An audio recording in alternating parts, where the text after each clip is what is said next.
எனக்கு அன்பான தேவஜனமே, அற்பமாய் எல்லாவற்றையும் நினைத்து நாளை நாளை என்று நாளை கழிக்காதீர்கள். நரகம் என்பது மிக கொடுமையானது.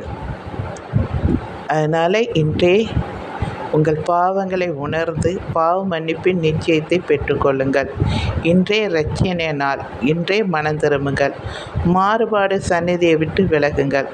உலகம் உங்களை தொடாதபடிக்கு பாதுகாத்து கொள்ளுங்கள். இனி காலம் செல்லாது.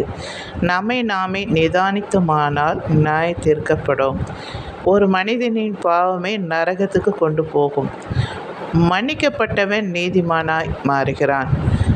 இரத்தத்தினால் நாம் கழுவப்பட்டோமா? அதாவது நீங்கள் உங்கள் பாவங்களை உள்ள ஆழத்தோடு அதுக்காக வருத்தப்பட்டு தேவனிடம் நீங்கள் உண்மையாய் மன்னிப்பு கேட்கும்போது உங்கள் உள் உணர்வு ஒரு சந்தோஷத்தால், அதாவது உங்களுக்கு மட்டுமே அது தெரியும், நம்மளை ஆண்டவர் மன்னித்து விட்டார், அவர் இரத்தத்தினால நம்ம மீட்டு கொண்டார் என்று உங்களுக்கு அந்த உணர்வை ஆவியானவர் கொடுப்பார். அப்போ நீங்கள் மன்னிக்கப்பட்டீர்கள் என்று அர்த்தம். இரத்தம் சிந்தாமல் பாவ மன்னிப்பு இல்லை. இதனால்தான் இயேசு கிறிஸ்து இந்த பூமிக்கு வந்து தன்னுடைய பரிசுத்த இரத்தத்தையே சிந்தி நமக்காக அவர் சிலுவையிலே மரித்தார்.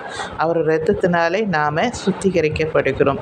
இதை நீங்கள் விசுவாசிங்கள். தேவனால் பிறந்தவன் பாவம் செய்யான். நாம் தேவனால் பிறக்கும் போது மறுபடியும் பாவம் செய்ய மாட்டோம்.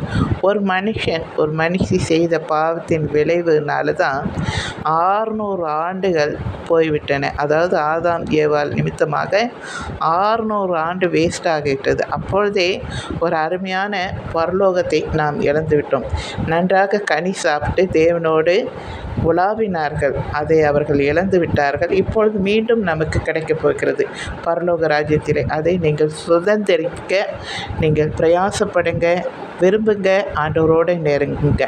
சரிங்களா? தேங்க்யூ.